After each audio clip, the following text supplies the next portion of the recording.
네, 오대영 라이브의 간판 코너 단도직입을 시작하겠습니다. 정치 고수의 맞수 토론 오늘 월요일 품격 토론이 될 것 같습니다. 홍익표 전 더불어민주당 원내대표, 김영우 전 국민의힘 의원 나와주셨습니다. 어서 오십시오. 안녕하세요. 안녕하세요. 품격 있게 치열하게 해주시기 바랍니다. 예. 말문을 막으시는 것 같은데. 이제 어려운 주문을. 자, 첫 번째 주제 이수진 앵커가 브리핑 할 텐데요. 들어보겠습니다. 특별감찰관 추천을 두고 이견을 보였던 한동훈 대표와 추경호 원내대표가 오늘 최고위에서 나란히 모습을 드러냈습니다. 뭔지 모를 팽팽한 긴장감이 감돌았는데 인요한 의원이 먼저 이런 말을 꺼냈습니다. 뭐 다퉈도 좋습니다. 이견과 의견을 교환하는 데 있어서는 좀 조용하게 문을 닫고 너무 남한테 알리지 않고 의견을 종합해서 나와서 분명한 것은 문을 닫고 문을 연 곳에서는 대화 그 내용이 좀 달라야 된다고 생각합니다. 공개 의총에 반대한다는 걸 애둘러서 말한 건데요. 곧바로 아니다, 의총해야 한다 이런 주장이 나왔습니다. 개인적으로 존경하는 인요한 의원님의 말씀에 대부분 동감합니다만 이견이 있는 것도 사실입니다. 첫째, 둘째, 셋째, 넷째, 대통령이나 대통령 부인이 당보다 우선시되거나 앞설 수는 없습니다. 대통령은 임기가 끝나면 떠나가지만 당과 당원들은 남아서 고수의 전통을 지키고 역사를 이어가야 하기 때문입니다. 굉장히 강한 어조로 말한 김종혁 최고위원. 한동훈 대표가 임명한 지명직이라 이 발언. 사실은 한 대표의 속마음인데 대리해서, 대신해서 말한 거 아니야? 이런 생각도 드는데요.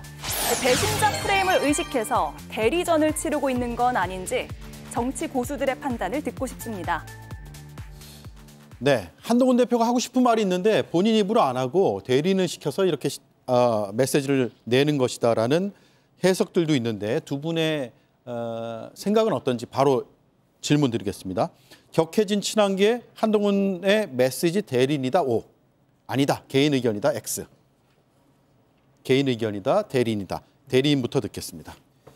네, 한동훈 대표가 참전하면 더 큰 싸움이 되죠. 네. 그러니까 한동훈 보통 저런 경우에는 김종혁 최고위원이나 이런 분들이 자주 제가 알기에는 한동훈 대표와 소통하고 있는 걸로 알고 있어요. 그러니까 한동훈 대표의 뜻과 전혀 정반대거나 또는 한동훈 대표의 뜻이 없는 얘기를 더군다나 저 공개된 최고회의 자리에서 거론하기는 쉽지 않죠. 그러니까 어느 정도는 한동훈 대표의 의중을 읽었거나 아니면 대화를 통해서 한동훈 대표의 생각을 확인했거나 네. 이런 게 있기 때문에 저 정도 얘기를 공개석상에서 하는 게 가능하다고 생각합니다. 안 그러면 통상 대표가 회의를 주재하잖아요. 그럼 그 자리에서 발언을 주의를 주거나 아니면 공개적이 아니더라도 끝나고 나서 그런 식으로 하지 말라고 주의를 줍니다. 근데 그런 게 없었다는 거는 사실상 묵인했다고 봐야겠죠. 묵인했다. 김종혁 최고위원도 그렇고 친한계에서 점점 수위가 높아지고 있단 말이에요. 그래서 한동훈 대표가 가만히 있는 건 사실상 묵인한 게 아니냐 이런 해석인데 개인 의견이라고 보세요? 제가 김종혁 최고위원하고는 아주 오랜 기간 알고 지내온 사이인데요. 뭐 누구를 대리해서 대신 얘기해주고 뭐 누구 좋은 장점만 얘기해주고 그럴 분이 절대 아닙니다. 예. 예, 굉장히 자기 소신이 꽉 차 있는 분이고 하고 싶으면 하고 그다음에 면전에서도 잘못된 것은 잘못됐다고 분명히 얘기를 할 뿐이에요. 근데 이제 결과적으로 한동훈 대표하고 여러 가지 어떤 사안을 바라보는 그 시선이나 인식이 비슷하다 보니까 얘기를 강하게 하면 한동훈 대표한테 도움은 될 겁니다. 한동훈 대표가 일일이 다 얘기할 수 없는 부분을 결과적으로는 얘기한 꼴이 되지만 한동훈 대표도 그 김종혁 최고위원한테 이렇게 얘기해 주십시오, 저렇게 해 주십시오. 그럴 성격이 또 아니에요. 예. 오히려 그런 거라도 좀 했으면 좋겠어요, 저는. 근데 오히려 절대 그런 거 안 하실 네. 분이기 때문에 하고 싶은 얘기가 있으면 직접 하죠. 한동훈 대표는. 그래서 뭐 대리인은 아니다. 다만 사안을 바라보는 그 시선과 인식이 비슷하고 현실에 대한 어떤 절박감 이런 게 비슷하다 보니까 발언의 수위가 이제 높아진 거죠. 결과적으로 뭐 대리를 했네요. 뭐 대리까지 몰라도 대변을 하고 있는 거죠. 그렇죠. 대변 정도죠. 예. 예. 결국 이제 문제는 특별감찰관인데 임명 방식이고요. 의원총회를 열어서 표대결까지 갈까요? 이거 지난번에 한번 여쭤봤는데 그 상황이 조금 더 진전된 것 같아서 질문 드리는데 이거 OX로 하지 말고 한마디씩 들어볼까요? 예. 저는 표결까지 가진 않을 것 같아요. 예. 뭐 진짜 표결까지 간다면 그건 진짜 하수들의 일이 되는 거죠. 그래서 제가 보기엔 일단 표결까지 갔을 경우에 한동훈 대표한테 유리하지도 않고 한동훈 대표가 부결됐을 때 리더십의 상처도 받을 거고 그래서 한동훈 대표도 이걸 표결까지 가는 걸 원치 않을 거고 추경호 원내대표도 이것을 의총에서 부결시키는 모습이 좋지 않다고는 판단을 할 겁니다. 그래서 네. 사전에 그 당대표나 원내대표 또는 최고위원들 간의 조율을 통해서 어떻게 할 건지 결정하겠지만 뭐 안 갈 수도 있겠지만 만약에 간다면야 가서 부결시키는 거는 정말 최악 하수 중에 하수죠. 하수 중에 하수다. 이게 경험이 많으시니까 아마 느끼실 텐데 비슷할 겁니다, 저랑. 이런 사안일수록 만약에 같은 당내에서 열띤 토론을 하는 건 좋아요. 문 걸어 잠그고 열띤 토론을 한 다음에 원내대표, 당대표가 그 총의를 그래도 하나로 모아가지고 많은 의원들로부터 그래도 우리가 처한 현실은 이런데 이 난관을 극복하기 위해서는 이러이런 게 좋은 것 같습니다. 오늘 의원님들도 발언을 들어보니 이런 내용의 발언이 많았습니다. 여러분들 추인해 주시면 이거를 당론으로 하겠다. 이렇게 가겠다.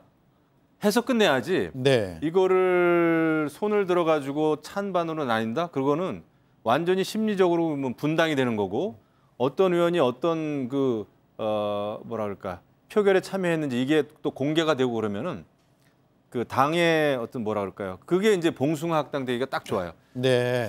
근데 네, 이런 그렇습니다. 방법은 있을 것 같아요. 한동훈 대표가 그 숫자의 불리함을 이길 수 있는 방법은 통상 우리 의원총회에서 그런 결정할 때가 있어요. 지도부에 일임해달라. 그러니까 의총에서 결정을 하면 한동훈 대표의 뜻대로 관철되기 어렵지 않겠습니까? 네. 근데 최고위원회 구성은 한동훈 대표한테 크게 불리하진 않을 거예요. 해볼만 할 겁니다.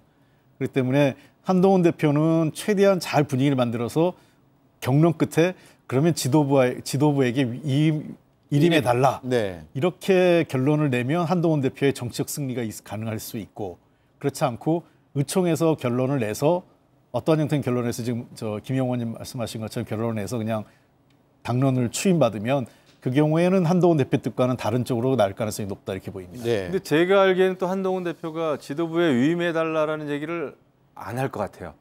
오히려 그거는 비민주적이라는 아마 생각을 하기 쉽고 그래서 뭐가 됐든지 간에 여러분들이 의견을 한번 전부 제시해달라. 제가 봐도 그게 나아요. 그리고 결과적으로는 하나로 그래도 뜻을 이렇게 모으기로 했다라는 게 가장 이 문제를 해결할 수 있는 어떤 과정이지 이거를 표결로 한다? 그거는 찬성이 되든 반대가 됐든 후폭풍이 굉장히 역풍이 세게 불 겁니다. 네. 그래서 표결로 가는 거는 제가 봐도 아닌 것 같아요. 예. 자, 그런데 지금 다수의 국민이 특검을 해달라고 요구하는데 특감에 매몰되어 있다. 이거 시선 돌리기 아니냐 이런 비판을 야당에서 하고 있거든요. 시선 돌릴 필요가 있을 땐 돌려야죠. 제가 볼 때 네. 왜냐하면 이게 나쁜 의미가 아니라 지금 이제 야권은 무조건 김건희 여사 특검을 통해서 근데 김건희 여사 특검은 이제 대통령 탄핵으로 가는 징검다리입니다, 사실. 야권이 생각하는 건 그래요. 네. 야권의 기본 전략은 저는 그 정권 초기부터 대통령 취임한 이후부터 야권의 그 기본 전략은 어쨌든 간에 약한 고리인 김건희 여사의 의혹을 부풀리고 과장하든 전략을 짜서 여러 가지 민심을 좀 안 좋게 만들어 가지고 대통령 탄핵으로 가는 또 그게 이재명 당대표의 사법 리스크를 줄일 수 있는 가장 좋은 방법이라고 생각을 할 겁니다. 네. 그래서 제가 볼 때 그 특검이 되면 윤석열 대통령이 국정 운영하는데 너무나 큰 부담이 있을 거예요. 국정 운영하기가 쉽지가 않습니다. 이거는 그 김건희 여사에 대한 어떤 뭐 압수수색이라든지 여러 가지 통화 메시지 조회라든지 그다음에 거기 뭐 또 공천에 개입했네 이거를 또 알아보기 위해서 국민의힘 당사를 압수수색한다든지 당시에 공천관리위원장 위원들 많은 의원들 압수수색하고 영장 청구하고 이거는 제가 볼 때 특검이 단순치가 않아요. 네. 그래서 특검이 목표로 하는 것보다는 훨씬 더 정쟁으로 흐를 가능성이 크다. 이것을 돌파하기 위한 아마 한동훈 대표가 그래도 머리를 짜내서 생각한 게 특감일 겁니다. 네, 그래서 저는 그런 전략적인 선택은 저는 인정을 좀 합니다. 네. 그 김용원님 말씀대로 마치 우리 김건희 여사 비리를 없는 거를 야당이 만든 것처럼 보이는데, 그러니까 제가 보기에는 호미로 막을 거를 가래도 먹는 상황을 만든 건 정부 여당, 대통령실과 정부 여당이 스스로 자초한 거라고 봅니다. 검찰이 기소를 해서 법원에서의 판단을 받았다면 도이치모터스 건으로 끝났을 사안이에요. 그 정도 건으로. 근데 지금은 하나하나 눈덩이처럼 불어서 이제는 저 국정 개입, 그다음에 공천농단 이런 것까지 다 늘어난 거 아니겠습니까? 네. 그래서 현재 국민이 요구한 거는 특검인데 국민적 요구가 굉장히 높게 나타나고 있는데, 특감이라고 한동훈 대표와 여당이 얘기한 것은 일종의 뭐 전략적인 불가피한 선택이라고 보이긴 하지만 국민이 요구하는 답은 전혀 틀린 답을 내놓고 있는 거죠. 그러니까 국민이 원하는 답은 예를 들면 지금 예를 들면 이제 수학 문제를 냈는데 엉뚱하게 국어 답안지를 제출한 꼴이 된 거죠. 그러니까 그런 측면에서 여당과 지금 한동훈 대표의 이번 사안이 당내 갈등만 좀 증폭했지 실제로 국민적 눈높이에도 맞지 않고 이번 문제를 해소하기도 어려울 거다 이렇게 보입니다. 네, 지금 안 그래도 그 얘기를 좀 하고 싶었는데 당내 갈등이 증폭되면서 홍준표 대구시장의 경우에는 대통령의 권위를 짓밟는 무모한 관종 정치를 하고 있다면서 배신자 프레임에 갇히면 영원히 헤어날 길이 없다 이런 비판까지 했습니다. 그래서 OX를 드릴게요. 한동훈 대표는 결국 배신자 프레임에 갇힐 것이다 O, 아니다 X. X 일치하네요. 그 배신자 프레임에 갇히려면은요 몇 가지 조건이 필요합니다. 먼저 윤석열 대통령에 대한 강력한 지지층이 좀 있어야 돼요. 예. 그러니까 과거에 박근혜 대통령처럼 여러 가지 어떤 변수가 있다고 하더라도 무조건 박근혜 대통령을 지지한다.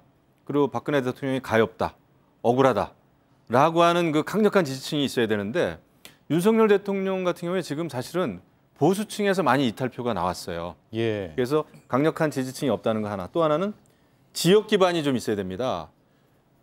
어떤 한 지역이 그 대통령에 대한 굳건한 지지 기반이다 할 때, 지역 세력이다 할 때는 그게 이제 간혹 그 배신자 프레임으로 갈 가능성이 커요. 네. 박근혜 대통령이 그랬습니다. 그런데 윤석열 대통령 같은 경우에는 그런 지역 기반이 없어요. 그다음에 이념적 지지층도 사실은 좀 약합니다. 예. 아주 정통 보수다. 윤석열 대통령이 그렇게 생각하는 사람이 많지는 않은 것 같아요. 그래서 그런 어떤 그 차이점이 좀 있다. 예전에 박근혜 대통령하고. 그리고 이제 어떤 민심이라고 하는 그 잣대 기준이 가장 중요한데 누가 민심에 서서 어떤 이슈를 또 명분을 가지고 있느냐가 가장 중요하겠죠.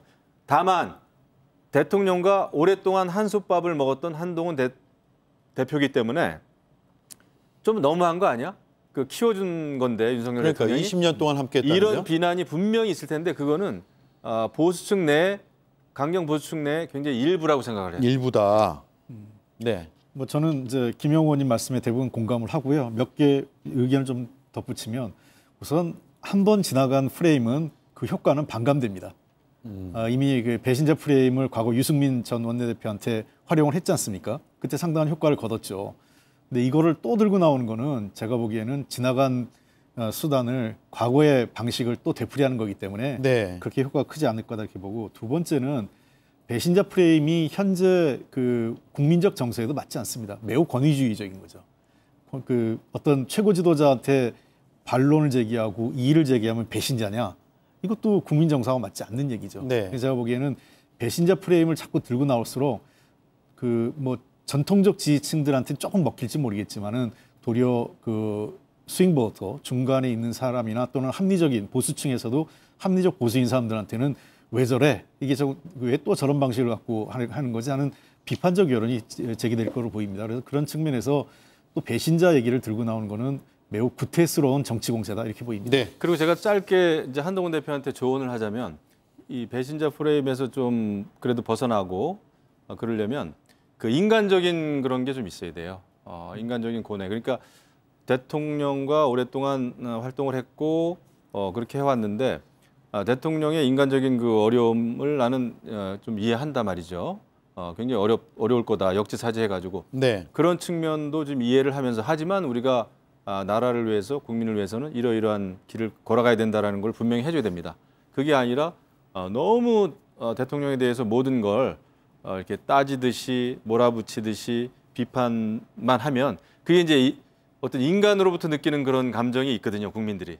그런 거는 본인이 잘 뭐라 그럴까 좀 관리를 하고 네. 또 처세를 해야 된다. 관리와 그게 굉장히 처세술이 말 필요하다. 한마디가 굉장히 중요해요. 그러니까 하나 제가 그 팁을 좀 한동훈 대표한테 준다면 한동훈 대표가 혼자 대통령에게 맞서는 모양새를 취하면 안 돼요. 당대표이기 때문에 최고위원들의 뜻을 모으고 의원들의 뜻을 모으려고 하는 그런 노력들을 해야 되는 거죠. 그래야 어떤 집단적인 지성, 집단지성이 발휘돼서 대통령에게 잘못된 걸 건의하고 뭔가 바로잡으려고 한다. 이런 모양새를 어떻게든 만들려는 노력을 최대한 해야 됩니다. 그렇지 않고 혼자 툭툭 치받는 방식으로 하면은 본의 아니게 배신자 프레임 또는 최소한 배신자가 아니더라도 인간적 그 어떤 도리를 저버린 이런 그 비판은 받을 수 있겠죠. 네, 비슷한 얘기입니다. 예, 알겠습니다. 두 분이 치열하게 같은 얘기를 해주시네요. 알겠습니다. 자, 한동훈의 100일을 지금 짚어봤는데 여기까지 하고요. 야당 얘기도 이게 중요합니다. 이수진 앵커가 정리하겠습니다. 다래끼가 나가지고 전면에서 이거 어렵습니다. 의장님 먼저 말씀하시죠. 낯설 정도로 화기애애하다. 오늘 백브리핑을 보고 이렇게 생각한 사람 저뿐만은 아니겠죠. 지난달 양당 대표가 추진하기로 합의했던 민생협의체가 오늘 출범을 했습니다. 여야가 공감대를 가진 법안은 이렇게 우선 협의한다고 합니다. 자, 이 일정을 앞두고 이재명 대표는 오늘 최고위에서 두 대표가 정기적으로 만나도 좋겠다 이런 말도 했습니다. 그러면서 이렇게 덧붙였는데요. 입장이 좀 난처하더라도 우리 한동훈 대표님 오로지 말씀하신 대로 국민만 보고 가십시오. 국민을 가장 높은 판단의 기준에 두고 국민을 믿고 정치를 함께 해나가시기를 기대합니다. 형 같은 따뜻함이 느껴지는데 여기에도 어떤 포석이 깔려 있는 건지 궁금해집니다. 네, 한동훈 대표에 대해서 우호적인 얘기가 계속 나오고 있어요. 민주당 지도부에서. 국민만 보고 해달라. 그래서 한동훈 끌어안기라는 표현까지 등장했는데 이게 결국은 윤석열 대통령은 한동훈 대표를 좀 이렇게 내치는 모양새였는데 그것과는 차별화하기 위한 이재명 대표의 전략이다라는 이야기도 나오고 있습니다. 동의하시면 O, 아니면 X로 하겠습니다. 들어주시죠. 이게 저는 두 분 다 대통령과 굳이 차별화하는 전략까지는 아니다. 예. 이 말씀이네요. 먼저 듣겠습니다. 차별화라기보다는 이재명 당대표는 지금 살기 위한 몸부림이다 생각합니다. 살기 위한 몸부림이다. 지금 사실 지금 뭐 김건희 여사 의혹이다 또 이제 명태균 씨 뭐 여러 가지 공개다 이래가지고 이제 시끄럽긴 한데 이제 곧 11월입니다.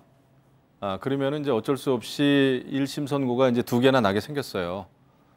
지금 상황에서 이재명 대표가 이제 살아날 수 있는 방법은 민생을 또 챙기고 또 한동훈 대표가 가능한 한 어떻게 보면은 대통령하고 각을 세우고 뭐 이런 상황에서 이제 양쪽 당 대표끼리 모양새 좋게 한번 해보자 이제 이런 거예요. 네. 물론 필요합니다. 민생 살리기 위해서 당 대표 만나서 정책 회담하는 거 너무나 필요하고 그걸 안 하는 게 이상한 건데 제가 볼 때 이렇게 이재명 대표의 한마디 한마디를 잘 보면 그러면서 이제 지금 또 장외 집회를 한단 말이에요.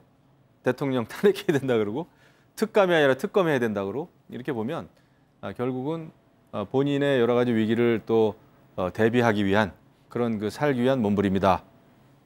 뭐 그런 게 제 눈엔 좀 보입니다. 예, 여권의 분열을 약간 조장하는 듯한. 네, 그것도 있고요. 예. 글쎄요, 그분은 좀 너무 나간 거 아닌가. 왜냐하면 뭐 한동훈 대표하고 잘 지낸다고 뭐 이재명 대표의 재판 결과가 좋아진다. 이거는 등식은 성립이 안 되기 때문에 저는 그 이재명 대표가 그 어쨌든 원내제 일당의 당 대표로서의 책임감을 좀 갖고 있다고 생각을 합니다. 네. 여러 가지 지금 전국 그 국정 전반이 좀 꼬여 있잖아요. 국회하고 대통령의 관계가 그 단독 의결 그다음에 대통령의 거부권 행사로 지금 반복되는 도돌이표처럼 돼 있기 때문에 이거를 민주당이라고 왜 계속 벗어나고 싶지 않겠습니까? 그러려면은 국민의힘에서 뭔가 뜻을 같이 해줘야 될 부분도 있고 그래서 한 고비를 넘겨야 뭐 앞으로 예산도 있고 민생 여러 가지 현안도 있을 때 그런 부분에 대해서도 여야가 서로 양보할 건 양보하고 협조할 건 또 경쟁할 건 경쟁할 수 있기 때문에 저는 이재명 대표 입장에서는 국정 운영 전반에 일당 대표로서 책임감 속에서 한동훈 대표하고 조금 더 이 어떤 대화적 협력할 수 있는 분위기를 만들어 보는데 그런 환경을 조성해 보자. 그렇기 때문에 국민의 눈높이에 맞춘 그 말대로 좀 해보자 이런 제안을 하고 있는 거라고 생각합니다. 네. 그냥 단순하게 꼼수처럼 분열을 노리는 그런 낮은 수준의 접근은 아니다 이렇게 생각합니다. 예, 국민만 보고 가란 건 무슨 뜻일까요? 그러니까 이제 요새 이제 뭐 특검 이런 얘기도 나오니까 한동훈 대표 뭐 특감 얘기만 하지 말고 특검 합시다. 아, 왜 속 시원하게 그 얘기를 못 해요? 막 이런 얘기죠. 그러니까 말은 이제 국민만 보고 가라는 얘기지만 이제 윤석열 대통령하고 각을 좀 더 세워줬으면 참 고맙겠다. 네. 라는 얘기도 조금 깔린 것 같아요. 예. 그리고 이제 뭐 입장이 난처하시겠지만 정기적으로 만납시다. 그 입장이 난처하겠지만 이런 얘기도 다 비슷한 얘기라고 봐요. 그러니까 한동훈 대표가 처한 사항을 알지만 하지만 결국은 여권의 분열, 그다음에 김건희 여사 의혹 이런 거 가지고 이제 장애 집필을 하면서 결국은 탄핵을 위한 군불대기 전략도 있다. 네. 이렇게 생각이 됩니다. 특검에 동참하라는 얘기로도 읽을 수 있을까요? 뭐 특검뿐만 아니라 지금 여러 가지 사안이 있지 않습니까? 지금 현재 국민들이 요구하는 것과 지금 윤석열 정부가 하는 행동이 전혀 딴 데로 많이 가 있죠. 여러 가지 사안에 대해서. 그래서 저는 한동훈 대표가 입법부, 국회라는 존재는 사실은 대통령을 보위하는 게 여당의 책무가 아니거든요. 기본적으로 국회는 국민을 위해서 봉사하고 국가의 나아가는 길에 있어서 어떻게 나가는 게 대한민국의 미래를 위해서 좋을까 이런 고민을 해야 되는데 그 여당과 여당의 대표가 대통령의 심기만 보고 거기에 따라가서 안 된다는 원론적인 의미에서 그래서 국민만 보고 가야 된다라고 하고 그 기준을 더 중시해달라는 원론적인 입장을 말씀하신 거라고 생각합니다. 네. 자, 그런 가운데 이재명 대표의 행보가 요즘 굉장히 독특하다면 독특할 수 있습니다. 직권 플랜 본부를 민주당에서 만들어 지금 가동하고 있고요. 직권 플랜 본부요. 그리고 보수의 원로 김종인, 이상돈, 윤여준 이라는 인사들을 쭉 이제 연쇄해서 해동한단 말이에요. 그래서 이거 조기 대선까지도 염두에 두고 있는 거 아니냐라는 생각이 드는데 동의하시면 O 아니면 X 들어주세요. 조기 대선 아니다. 두 분 똑같네요. 들어보겠습니다. 대선보다는 제가 아까도 말씀드렸지만은 살기 위한 몸부림이다 생각합니다. 예. 말이 좀 저속합니다만은 네. 정말 그 11월 달 그게 커요. 사법 리스크가. 그래가지고 이제 김종인 위원장을 만나고 어떤 누가 봐도 대선 주자다. 이 대선 주자를 법원도 그렇고 재판부가 너무 함부로 쉽게 정치적으로 건드리지 말라라고 하는 전 메시지가 분명히 있다고 봅니다. 이게 어떤 물론 대선 주자로서 움직이고 싶겠죠. 근데 이제 대선은 너무 오래 남았기 때문에 그건 조금 차후의 문제고 현재로서는 어떤 그 본인이 처한 그 위치와 위상 이런 거를 좀 많이 강조하는 듯한 느낌이고요. 그다음에 한동훈 대표한테 국민만 바라보고 갑시다라는 얘기를 말로만 하시지 말고 본인도 정말 민생, 그다음에 이 정당, 네. 민주당이 장애 집회를 한다든지 막 지금 촛불을 들고 패딩을 입고 대통령 탄핵, 대통령을 끌어내려야 된다든지 뭐 이런 얘기를 하면서 밖으로 나갈 게 아니라 정말 민생을 돌보는 그런 정당, 제1야당의 당대표로서 국민만을 정말 바라보시기 바랍니다라는 말씀을 좀 드리고 싶어요. 네. 강성 지지층만 바라보지 마시고. 네. 네. 제가 약간 고민을 했는데 조기 대선은 제가 동의하기 어려운데요. 대선 행보는 맞습니다. 왜 그러냐면 정당의 속성은 기본적으로 그 대선에 그러니까 선거에서 승리해서 정권을 차지하는 게 집권이죠. 예, 집권이 기본적으로 정당의 목표입니다. 그건 뭐 여당이나 야당이나 동일하다고 생각을 하고 특히 야당의 경우에는 그래서 미국에서도 유명한 얘기가 있습니다. 대선이 끝나는 것과 동시에 다음 대선이 시작된다라고요.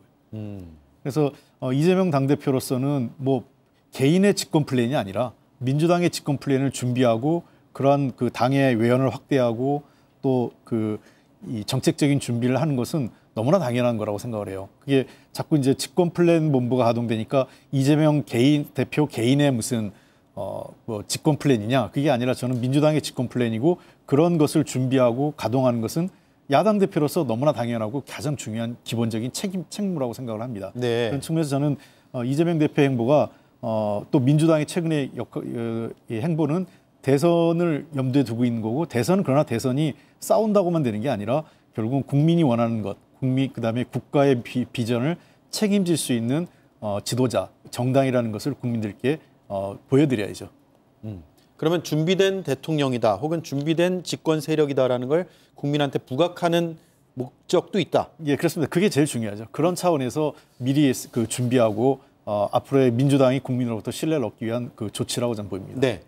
자, 그런 와중에 아까 이제 짚어주셨어요. 장외로 나간단 말이에요. 이번 주말입니다. 이제 12월 2일인데 표면적으로는 김여사 규탄 범국민 대회로 알려져 있는데 지도부 포함한 의원 전원이 참여할 예정이라고 합니다.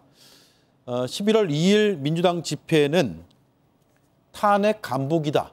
O. 아니다. X. 들어주시죠. 예. 저는 김영우 의원의 답은 예상을 했는데 홍익표 의원님도 O를 드셨어요. 먼저 들어보겠습니다. 예. 간복이라는 표현이 좀 적절치는 않은데요.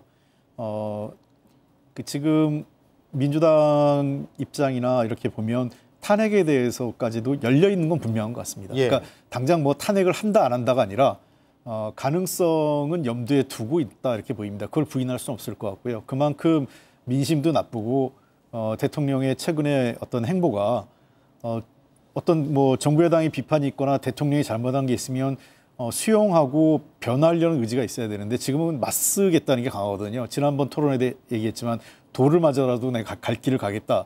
이런 경우에는 제가 보기에는 윤석열 대통령 스스로가 국민적 저항을 자초하고 있는 것 아니냐. 네. 이런 측면에서 저는 민주당도 사실은 대통령의 탄핵을 원치는 않는다고 생각을 합니다. 왜냐하면 탄핵이라는 것은 매우 제한적인 그 헌법적 그 권한이고요. 그런 그 탄핵이 행사될 때는 매우 엄격한 기준에 의해서 이루어져야 되는데 그런 불행한 사태가 오지 않도록 대통령 스스로가 야당의 요구와 국민적 요구를 수용해달라는 게 민주당의 요구입니다. 그렇기 때문에 지금 이번 집회가 탄핵을 가기 위한 디딤돌이냐 그건 아니라고 생각을 하고 다만 상황에 따라서는 민주당은 탄핵의 가능성도 염두에 두고 있다 이렇게 보입니다. 네.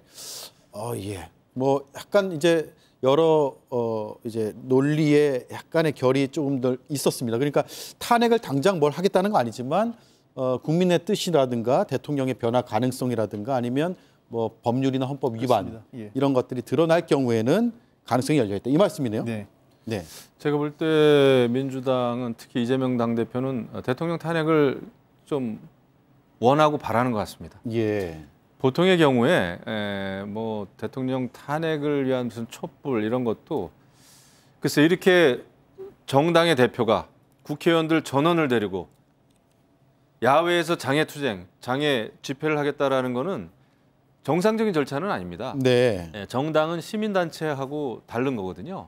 시민단체라고 하면은 뭐 앞뒤 재지 않고 주장하는 바를 위해서 촛불을 들고 뭐 처음부터 그 광야로 나가는 거 아닙니까? 광장으로 나가는 건데 그렇지 않고 정당의 대표가 지금 그 대통령 탄핵을 염두에 두고 장애 집회, 촛불 집회를 이렇게 한다는 거는 그거는 탄핵을 빨리 하자는 얘기예요.